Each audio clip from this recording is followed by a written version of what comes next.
Hello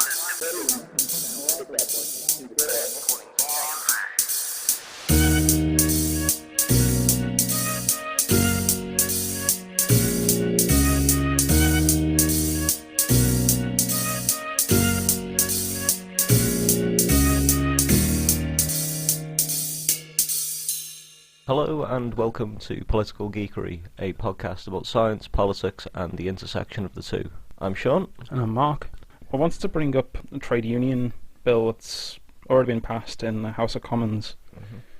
I kind of think it's a bit of a gagging bill, simply to try and take power away from unions, as the Tories always seem to do when they're in any kind of position of power. One of the main changes is they want at least 50% of the workforce to want to have a protest before it can happen, essentially. So if something like 40% of the workforce has a problem, then it's kind of tough shit, you know. Which, the way I kind of think about it is sometimes when people have an issue with the job, it sometimes takes people to highlight what the problem is for people to get on board. And if they can't even get the ball rolling, essentially, it's difficult. It is ultimately just about making it harder to strike. No bones about it. This isn't the Tories suddenly deciding that they're really concerned about intra-union democracy, you know what I mean? The idea that the conditions can be placed on when you are allowed to withdraw your labour just seems kind of fundamentally pretty fucked to me. Well, yeah. I do wonder, as I said, with it being more difficult, how are people going to protect their pay, protect their pensions, and just generally defend their jobs. There's other creepier things about it too. Like the person organising the strike has to give up their name to the police and also give 2 weeks' notice instead of the usual 7 days' notice for any kind of protest. They also have to, which I think this is probably one of the more disturbing parts of it, have to say what they're going to be posting on the likes of Twitter and Facebook. I don't know here. Yeah, I hadn't seen that. That is a part of it. And I'm thinking if they get this kind of thing through, what else is it going to be pushed onto? How else are they going to be controlling the internet in the future if this gets through? I find that probably the most disturbing thing about it. Another thing that's not so great about it is they're introducing fines of up to £20,000 on unions if they're not wearing official armbands. So if somebody joins it and they're not officially a part of it, then the union could face rather hefty fines. It's kind of in that regard, and they already did this going back years with sort of banning sympathy strikes and things like that. It is kind of like an attack on kind of the fundamental notion of solidarity, if you like. They're essentially criminalising supporting a picket or supporting a strike at somebody else's workplace, which like I say, it just totally undermines one of these sort of real core principles of the workers' movement, which is that we stand together. I don't think that's accidental, Yeah, one of the main Tory arguments for this is that they want to. The way they're selling it is by saying that it's going to cut down on disruption towards people that aren't involved in it, and it somehow protects the people in the workforce that don't want to be involved in it. And that's the one thing they keep trying to press to try and get this crap through. But I do find it, and I'll give Labour their due, they did try and fight this tooth and nail, but it has gone through the House of Commons. It's got to go through House of Lords next, but being as a good portion of the House of Lords are part of the Tory party anyway, I can't see it holding up. I can see it going through the House of Lords. But I think their argument is that this is for creating less disruption. I think if this gets through, far more people are going to have what they call Wildcat Strikes, which is where people just all simultaneously call up sick or find some other excuse not to come in. Well, I hope so. Yeah, I kind of hope so, but I kind of think that if that does happen, then the Tories will then take that and go, look, this is what we were saying, this is causing disruption and this is why we were trying to bring it in. I think that will probably be the angle that they'll go for. Well, going off sort of the history of anti-strike legislation, a lot of this, as you sort of alluded to before, is this sort of thing of fining the unions for whatever activity by their members. It sort of reinforces this relationship where the unions are this kind of mediating body, and part of their role is having to sort of control their membership. I mean, a lot of the time that's a big part of this kind of thing, because you'll get sort of the top of the unions going, oh, you know, we can't have wildcats. We need to discourage this because we'll get hit with big fines. So won't they deny all knowledge of it at that point? I'd think that'd probably be the best for them. Yeah, I mean, I think you get different responses. You know, and it varies a great deal. But I'm just sort of going off. I mean, because you have to bear in mind that a lot of the people at the top of the unions themselves are in fairly cozy positions, realistically speaking, and they quite like having that mediator position. They quite like sort of being the go-between between the workforce and the bosses. So saw this myself in my old work when we had this contract dispute, and we held a protest at the head office of the company I was working for at the time. And yeah, with the actual, like, the branch AGM, the annual general meeting, was that day. You know, and it was actually being held in the head office, which is why we sort of decided, all right, well, before we do that, we're going to have, this sort of little action. It's kind of like a bit of a publicity thing outside, and the company freaked the fuck out. Like, really, like, we got there were police helicopters overhead, there was fences up. Yeah. They told our branch that they couldn't hold meetings in there anymore, and our official was not happy with us. Was actually quite pissed off with us, and despite the fact that he had nothing to do with organising this, and in fact it officially was nothing to do with the branch. He was then emailing people trying to call off something which he had no role in the night before. And I think that's this sort of legislation encourages that kind of behaviour from sort of, like I say, the higher ups in unions. It encourages that kind of mindset of we've got to keep the membership under control. Yeah, I see what you're saying. I think one of the things that makes me worry about this probably the most is that if they're trying to pass through this kind of legislation now, what have they got coming? It smells like they've got something in the works, and I doubt it's going to be beneficial to anyone working, despite their pleas of trying to help the working people and all that crap. But yeah, I do find it kind of worrying if they're coming up with that, like, stuff as creepy and as sinister as this. What have they got in the works? Yeah, well, I think a lot of it as well is kind of, because I mean, obviously, sort of the 80s onwards, a lot of sort of the organised labour movement was pretty badly fucked up. It's been really sort of smashed to bits all over the place, and I mean, you've got these sort of holdout industries and pockets where you've still got strong unions. Yeah. I mean, like the likes of like the RMT particularly. On the London Underground, who are fucking awesome. Some of the some of the FBU branches, things like that, which are really strongly organised and really quite militant and quite prepared to take action. And I kind of would think that this legislation is sort of like trying to close down a lot of that as well, to basically make it as hard as possible to have an effective union, to have an effective workers' movement that can actually take action. I can remember a certain family member who works for a car company saying to me a good few years back that it's not really worth joining the unions, because you've got your union member who is just part of the workforce, and then the company itself will hire like a solicitor with 10 degrees to come along and try and break it down as fast as possible. And if he's disheartened with it at the point that it was out, what's it going to be like now? I can see unions losing a lot of power over this, and I think that's obviously the Tories' intention.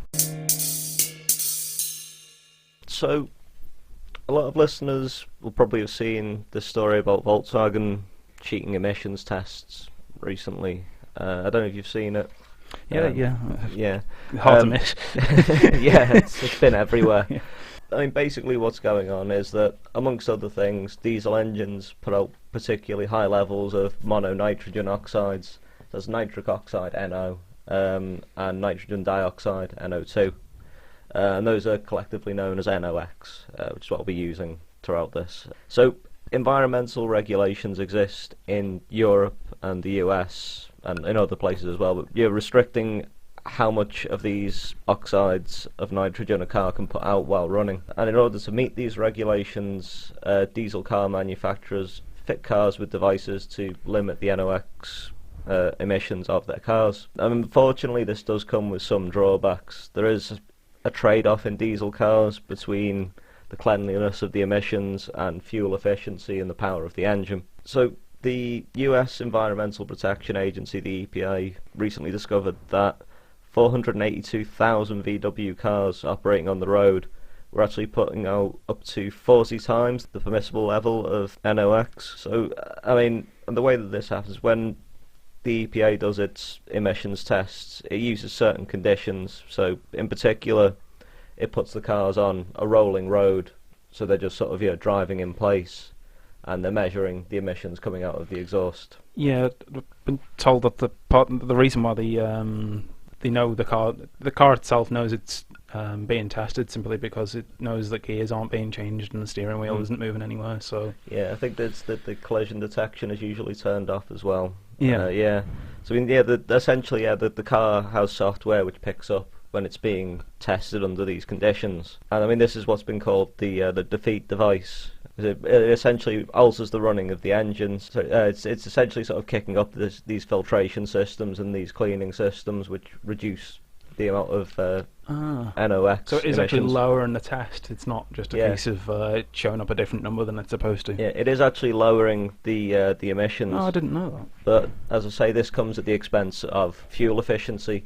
So when the car's running normally, it doesn't have these in place, and then it does better on fuel efficiency tests. And of course, consumers will notice fuel efficiency, whereas they won't check how clean the emissions coming out of their exhaust pipe are.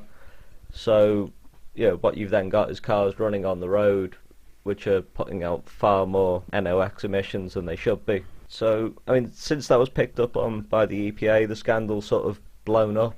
And you've got evidence emerging that cars running in Europe have been fitted with similar software. You've got sort of big internal ructions with VW. I think an estimated 11 million cars worldwide may have been affected by this. Are the restrictions in America the same as the ones in Europe? I'm not sure about the actual numbers on it. I think that America and Europe use slightly different sort of ways of testing things, but essentially it's very similar sort of thing. The sort of acceptable levels of things like nitrous oxides in the atmosphere are sort of worked out by the World Health Organization, right? For sort of atmospheric exposure, and so then regulations sort of are then tailored towards meeting those acceptable exposure levels. How big a deal is it? Well, oxides of nitrogen are a major environmental hazard. A recent DEFRA report found that NOx emissions have an effect on mortality equivalent to 23,500 premature deaths per year in the UK. Bearing in mind that in 2014 there were a little over 501,000 deaths registered in the UK. So you could look at that as, that this is accounting for nearly 1 in 20 deaths last year. Obviously that's not all coming from these particular cars, and it's not all even coming from diesel engines. But it sort of gives you an idea of how important it is to lower. Why I did want to put a cap on. Yeah. And especially because this isn't sort of evenly distributed across the population.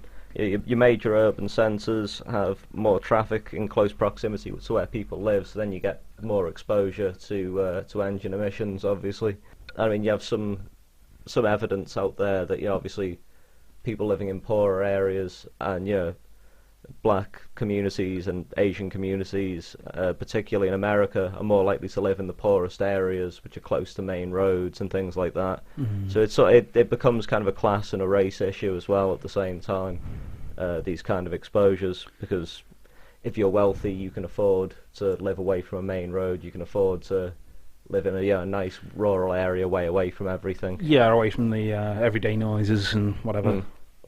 Yeah. In a lot of ways, this kind of behaviour from companies is nothing new. I mean, in 2013, it came out that Samsung's Galaxy Note phones were able to detect when certain popular benchmarking apps were running. Oh yeah, these are apps that you like install on your phone, and they monitor how quickly the CPU is running, how, just running in the background while you're using it. And essentially, what they found was that there was software on the phone's operating system which would pick up that these apps are running and essentially devote more CPU runtime to them, so that the phone appeared to be running much faster from the point of view of the benchmarking software, which then gives you higher numbers coming out. I mean, they found this, that Samsung phones were performing much better than comparable phones with the same processor on these benchmarking apps. Yeah. Which, realistically shouldn't be happening. A processor is a processor, really. It shouldn't be like a massive day and night difference like that. And again, this is the kind of thing where it's like, why can't they do this all the time? Well, in this case, because it costs battery life. It's it's more sort of hard wearing on the hardware of the phone and things like that. On a lot of the processors made in this country by ARM, I think it is. I suppose Samsung are probably going to have their own people making their stuff for them, maybe. I don't know. Yeah, I mean, I'm not too up on the manufacturing side of it, so I know a lot of phones do use ARM processors. Yeah. Just wondering if like a lot of our digital devices are doing something similar, rather than it just being an issue with Samsung's. Yeah, I mean, this is because this was in 2013, and to be honest, it all went away pretty quickly because they weren't technically breaking the law. Samsung actually denied that they were deliberately doing anything dodgy. Yeah, just an accident. Our program was doing exactly that. It was purely an accident that they'd hard coded into their software for it to detect these specific named apps and change its behaviour. Yeah, for legal reasons, I'll leave any suggestions about their intentions there. But so, I mean, they weren't killing anybody, and the specifics of it are quite boring and quite dry and quite technical. So it kind of just all disappeared quite quickly. I've not been able to find out whether there was any sort of comeback on them for that. I don't believe there was. But we can see a sort of a similar pattern to what happened with VW here, I think. Yeah. I mean, you see similar parallels, but with far greater harm with the pharmaceutical company. Yeah. You get this idea of positive bias in research, that negative data is much less likely to be published. Yeah. And I mean, there's a few factors in there. It's not just what the pharmaceutical companies are doing. You've also got the fact that a lot of journals just won't publish negative results. That a lot of the time researchers have an incentive to publish the most exciting results because that'll get you the best impact factor. Yeah, I mean, sorry to interrupt, but I mean, I suppose in journalism you don't really want to read a scientific story that has a failure at the end of it. You want to. I think what I'm saying is the consumers a little bit to blame as well, in that we like to read positive stories, and obviously they're spinning that towards us.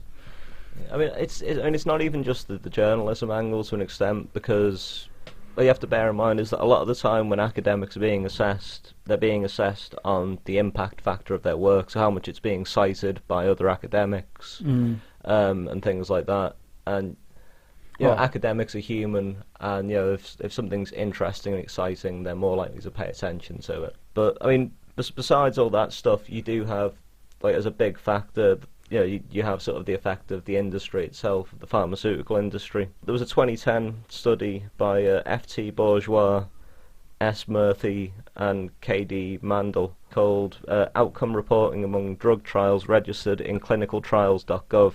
Clinicaltrials.gov is an American government website where you sort of publish the results of clinical trials. What they found from 500 clinical trials was that 50% of non-industry funded trials were positive, compared with 85% of industry funded trials. So your trials that are funded by the pharmaceutical industry are significantly more likely to find that the drug that they're looking at is useful, that it works.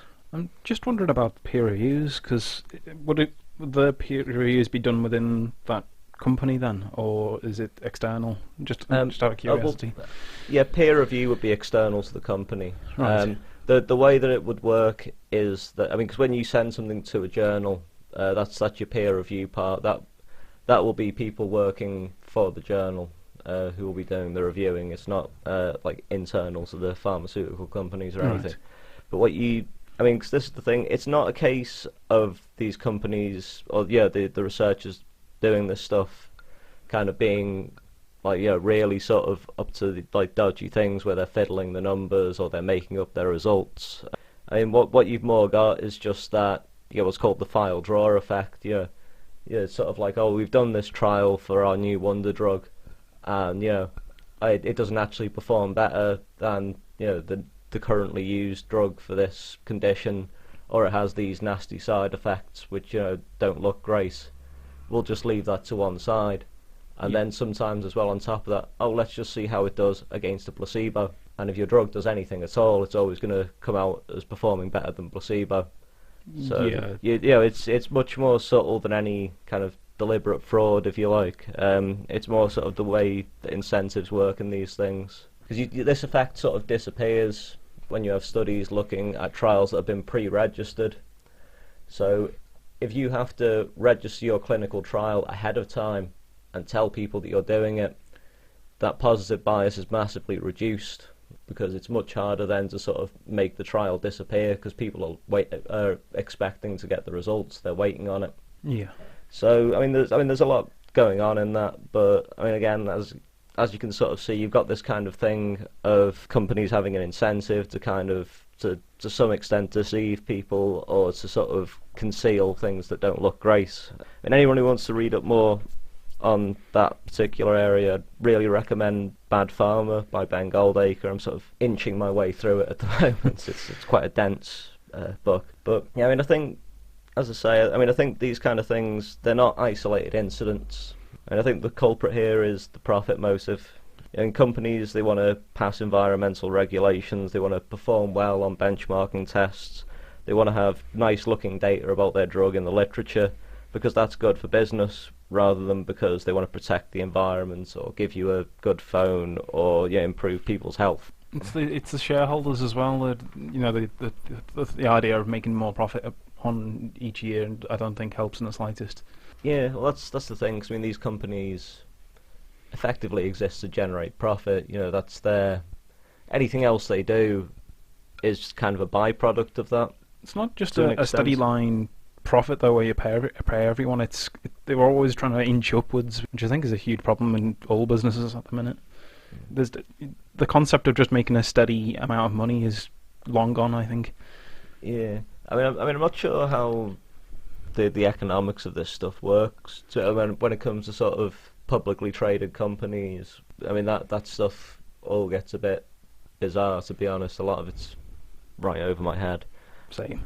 Yeah, but. Yeah, I mean, there is that sort of thing, because you see these, like, every now and again you'll see something like, such and such supermarket issues profit warning, and when you look at it, it's not even that their profits have gone down, it's that their profits haven't gone up as much as they'd have liked. And yeah, it's a bizarre thing. I'm not sure. Oh. Yeah, if there's an economist listening to this who can explain these things to us. So, but yeah, I mean, it's that profit thing. Anything else is kind of secondary to making a profit. So if it's more convenient to pass environmental regulations by fiddling the tests than it is to make a car that just fits within the spirit of these regulations, then companies have an incentive to do that. As long as production is driven by profit, there's like an inherent incentive for deception and for dodgy practice, essentially. Makes me wonder with the Volkswagen thing. Just like, obviously they were getting away with it for a while, but they must have known somewhere in the back of their minds that it's not going to last forever. They are going to eventually get caught with something like that. Yeah, I mean, I think a lot of the time it's kind of, there's a real sort of culture of short-term thinking in the corporate world, I think. Especially because with the sort of publicly traded companies and things like that, you're looking at this quarter's figures, you're looking at how can we keep our share prices up, there's less of a drive to look at the long term. They also might have been thinking that we can get away with this for so long and make this much profit, and then when we do get caught, this is the fine we're probably going to be estimated to pay, and therefore it's worth keep doing that, Yeah, I mean, it's not. I mean, I don't know. I've been looking into this, and I can't quite. It's not entirely clear whether what they're what they're doing was definitely illegal in the US. It's not entirely clear, as far as I can tell, whether it was strictly illegal within the EU. Isn't it false advertisement though? Even if nothing else. I mean, I'm not sure because they won't. They are deliberately misleading people in all parts of the world with that type of technology. Mm.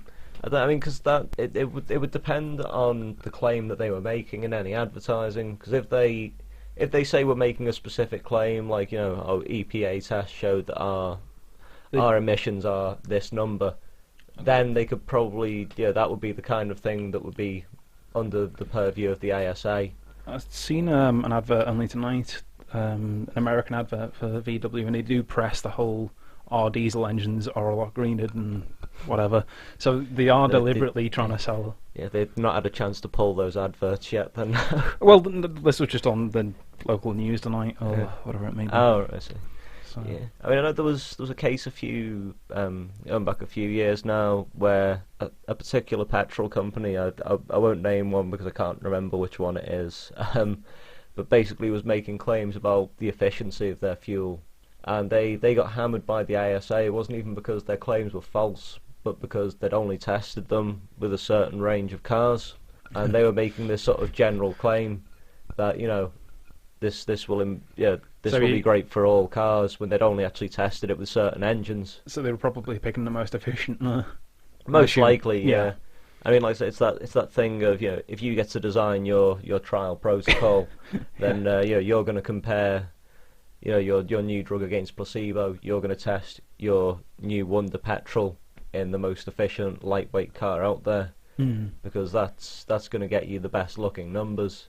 And I mean, because it's always hard to say with these things how much there's like conscious intent there and how much is just people justifying things to themselves, if you know what I mean. Because you can kind of get that thing of, yeah, I mean, this will provide the best numbers, but I also think it's the best one to test it with because of, you know, some reasons that I pulled out of my arse after the fact. And people are really good at convincing themselves of that kind of thing, I think.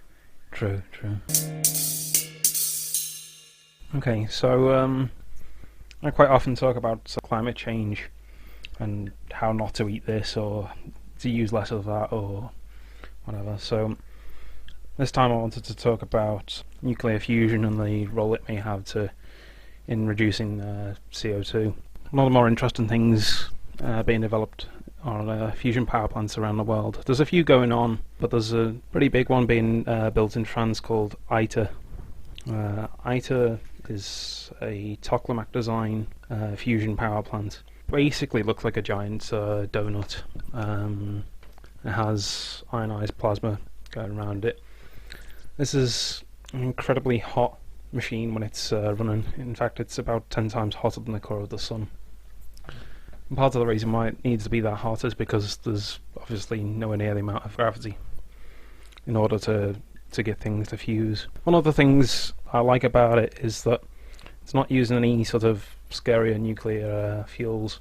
In fact, it mainly runs off deuterium, which is a type of hydrogen, or an isotope of hydrogen, and tritium, which is another isotope of hydrogen. I mean, I personally carry around a small keyring with a small amount of tritium in it, and it doesn't scare me in the slightest because tritium only gives off something called beta rays, which is a type of radiation, but it's not enough to penetrate the skin, for example. As for deuterium, which is the other slightly radioactive substance it's using, you can get it in the form of V2O, which is, you might have heard of it being referred to as heavy water, and that's so safe that, I mean, I'd personally be willing to drink a small amount of it without worrying too much. It causes problems if you continuously drink it though, so I wouldn't recommend it to anyone. Yeah, it's just one of those things though as well, because I mean, you got that with glyphosate, you know, the weed killer,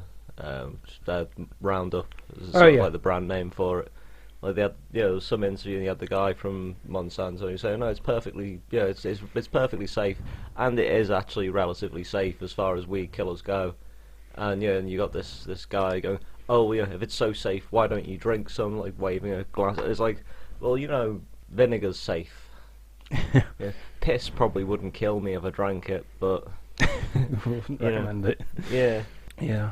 One of the points I wanted to bring up is how much do you think that we actually spend globally on trying to crack fusion, because the technology isn't fully operational yet? Globally, Yeah, that's. it's a tough one, I know. I mean, I'm trying to get out on the right sort of order of magnitude, to be honest, because like when you're talking about, like on a global scale, I'll give you it's less than you might think. Right. I'll try and. I'm gonna say 100 billion. Not even close. About 1 billion. Oh fucking hell! I did try and warn you that it's on the lower side. I was just trying to stay out of the trillions. Well, I kind of wish it was, but sadly it's not. So one of the points that I wanted to bring up is that we spend 1 billion per year on trying to crack something that could potentially save us, and the British government's talking about replacing Trident, which is a thing that could potentially kill us all. And you're talking about a government estimate puts that around 15 to 20 billion on just building it. And then it's something like another estimate is like 2 billion each year after that. That's a singular country that hasn't got its priorities anywhere near being right. You know, I consider climate change to be one of the more pressing problems the planet has, not nuclear war. Yeah, I'm not the biggest fan of Tony Benn in general. I mean, like, yeah, but there was the sort of fairly well-known quote from him, which a lot of people bring up in relation to Trident, which was, if you can find money to kill people, then you can find money to help people. Yeah. And I mean, I think it's not even like help people, it's help our fucking selves. Yeah. Out of this horrible fucking hole that we've dug for ourselves over the last 150 years or so. And what's the one that Carl Sagan always used to say? Threatening each other with atomic bombs is the equivalent of standing in petrol when you both got a match. Yeah. Or something to that Yeah, effect. two sworn enemies stood waist deep in petrol, each one clutching a single match. Yeah. Yeah. It's a really good analogy, I think. It is slightly depressing that, you know, obviously our governments around the world clearly haven't got their priorities straight. But the good news out of this, I suppose, is that, let's say, ITER, which is one of the more promising nuclear power plants, should be finished by 2019, and tests are going to start around 2027, and it's estimated to produce something like 500 megawatt, which is about the same as an ordinary nuclear power plant, except without that CO2. And that's fairly impressive, considering this is sort of beta technology. It's just in its early stages. Now, it does take something like 50 megawatt to run, but you know, that's a huge net gain considering. And yeah, okay, it's not as effective as an ordinary nuclear power plant, but as I say, it's a beta technology. It's only just starting to get promising as an alternative energy source. I think it's that thing that possibly once it becomes sort of viable as an industry, like, I mean, unfortunately this is currently how, you know, the world works, is that, yeah, once it becomes commercially viable, that's when you'll start to see the big investment into it. Yeah, once it's no longer, it might be working in 5 years' time. It's, you know, this is working now, and you can build more of them and make a profit from it. I think that's when you'll start to see a lot of the really big investment going into this stuff. It's a question of whether that's then going to be too little, too late, I suppose. I mean, there's obviously interest in it, but not the financial interest that it needs, because the whole of Europe is funding this experiment, despite only, you know, coming up with 1 billion per year. America's helping funding ITER. Japan and China are both, and I think possibly India. I may have got that wrong though. So there's quite a few nations that are interested, but obviously not spending the money that it genuinely needs, I think. As I say, it does seem a bit of a get-out-of-jail-free card, because I'm of the opinion that us Westerners aren't really going to cut back in terms of our energy use anytime soon, and the developing world is going to be using more and more power. I think globally we use something like 13 terawatts worldwide, which is a huge amount, but when you consider population growth and the fact that there are plenty of developing nations such as China and India and, you know, other nations around the world, that's only going to go up steadily, and I don't think our climate can cope with it unless we do develop something like this. I mean, I think, it's where you get into quite difficult territory, really, when you start to talk about developments. Yeah, I mean, I think you have to question whether it's feasible for almost to have sort of like industrialization happen in the same way that it has here. I mean, whether that's even desirable. I don't think we have any right to sort of say you can't develop in the same way that we have. You know, and I'm not suggesting that you are. I'm just saying it is difficult territory. We can't say you can't do that when we're doing it. If you get what I mean. Yeah. No, I mean, what I mean, I suppose, is that you almost have kind of a false dichotomy there, where it's like, yeah, here is the ladder on which you climb, if you know what I mean. Yeah, this is the path which you you have to move in this direction. I suppose they're not necessarily going to develop in the same way, though. Yeah, that's what I mean. Not they're going to miss a few steps because some coal burning's becoming more and more obsolete, or at least changing, should I say? Yeah, I mean, that's what I mean. That whether it's not a question of sort of level, if you like, or of degree, so much as of direction, if you know what I mean. That whether it's even possible to sort of have Industrial Revolution Mark II, if you like, in the 21st century. I mean, because we tend to sort of imagine the developing world as developing towards us. I think, if you like, I think though, if you look at China, the amount of pollution that they're producing, especially in their major cities, is horrendous, and it's similar to ours, but obviously there's a lot more people compacted in a smaller area. Their air pollution, I mean, remember the Olympics? They were having athletes that couldn't perform properly because the air quality was that poor. They are developing in a similar way, I think. Yeah, it's the sustainability of that I think you kind of have to wonder. I mean, because as we sort of said, they are getting into difficult territory, because you can almost sort of create the thing of almost like, well, we've got this quality of life and we're sort of pulling the ladder up, you know what I mean? And you don't fucking want that, obviously. That's that's not the way you want to go. But yeah. Well, that's one of the things I do like about, say, ITA. It's not just a European piece of technology that they're going to keep to themselves. There are plenty of countries which are interested in it. As I say, I just wish they'd spend a lot more on it and devote a lot more scientific research to it. Yeah.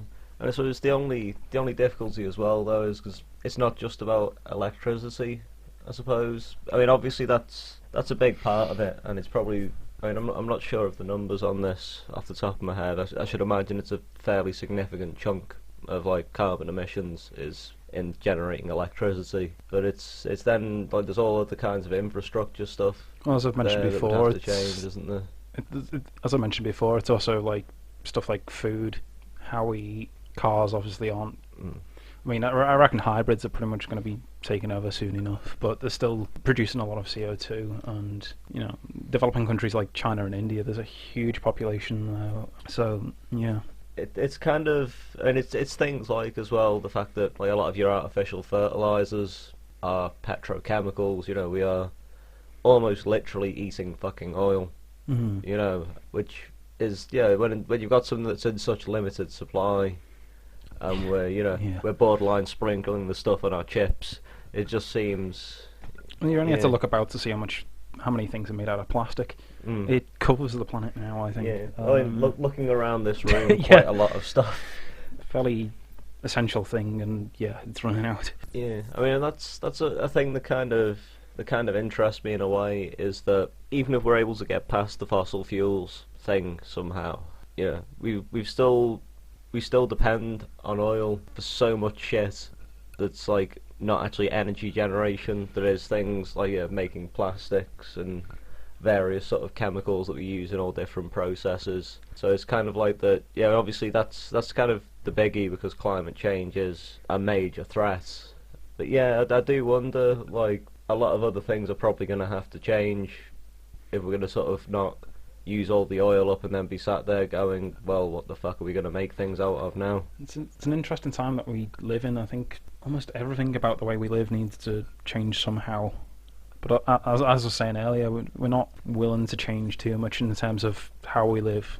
The amount of energy that we seem to be using, I don't think that's going to realistically change, which isn't so good. Yeah. It's convincing people to not just change their light bulbs to something else, but to try and use a significant less amount, have the TV off for a longer amount of time or something. Yeah. I mean, I think you also have the thing of stuff that's not in most people's direct control as well. Yeah, the sort of production chain stuff and things like that, I think, is a big problem. So, we've a really bizarre example, I remember, from a few years ago, where you had prawns being caught in the North Sea, frozen, shipped out to Eastern Europe to be, like, packaged, and then flown back to the UK to be sold in supermarkets. And yeah, just look, things like that, where it's, and again, it comes back to that profit thing, I suppose, that it makes economic sense, if you like, but not any other kind of sense. I mean, just stuff as well. I mean, how far people drive to work. How many people do a job that's in another city where they're driving 2 hours every day to get to. Yeah. When there's somebody else coming from the city that they're travelling from to their home city to do the same job. Yeah. And things like that, where you think. Oh, I was just going to say there, like, as much as companies probably do produce a lot more CO2 than your average person, there's a lot of incentive for companies to become more green because people are buying into them. But then you think back to the Volkswagen thing that I was just talking about. They obviously cheat things, so we're fooled into buying greener tech. And yeah, yeah, I mean, companies do like to sort of put out a green image as like greenwashing thing. I mean, like the one that always gets me actually is organic farming. Like the whole sort of organic industry in the developed world. Likes to put out this image of, we're the green, sustainable. We're we would never use a pesticide. Hippies. Yeah, that's it. And they use shitloads of pesticide. They allow people to think that they don't use pesticide. They allow people to think that they don't use shitloads of fertilizer, that they don't use shitloads of land and water because their yields aren't as good. It is one of those things I was fooled into thinking, though, I must admit. But when you sit back and think about it critically, how could you produce so much food without it? It is a bit more expensive, but it would be a lot more expensive to have that. You'd lose half of your yield just by pesticides alone. Yeah, pests. Sorry. Yeah. I mean, I've seen it argued that that the likes of the organic stuff, that you can improve yield by changing the way that farming is done, so staying away from monoculture and things like that.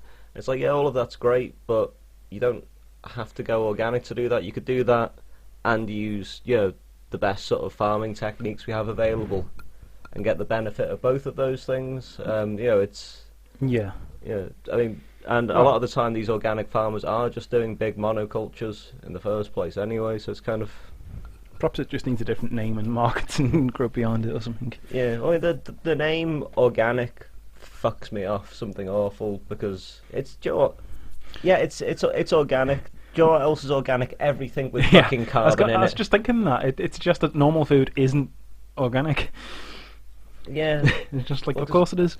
Yeah, I mean, it's kind of, it's this totally, they basically robbed the term of all fucking meaning. I mean, you ask somebody, what makes organic food organic? And you'll either get something completely untrue, like they don't use pesticides, or something that betrays just a fundamental lack of knowledge, like they don't use chemicals. Chemicals like water. Obviously, organic food is made of fairy dust. I pointed it out before on the show before. Out of the 118 chemicals that are on the periodic table, half of them are within our body in trace amounts. But we're quite a complex chemical organism. Yeah, it's that thing of like organic versus chemicals. Like, I mean, I do wonder how these people would react if you ever explained organic chemistry to them. Probably be sitting there thinking, what have I done with my life? That would require introspection and critical thought. I don't think you need to worry about that. Well, so I think that's all we have time for. As always, you can contact us by email, politicalgeekery@gmail.com. You can find us on Twitter @polgeekery.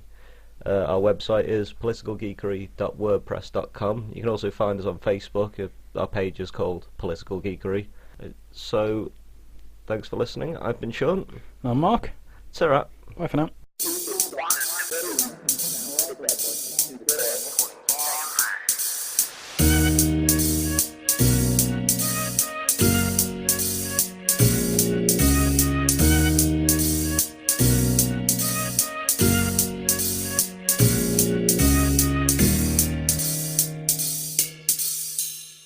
I think I'm forever going to be calling him David Cameron from now on. Easy, he is the swine minister.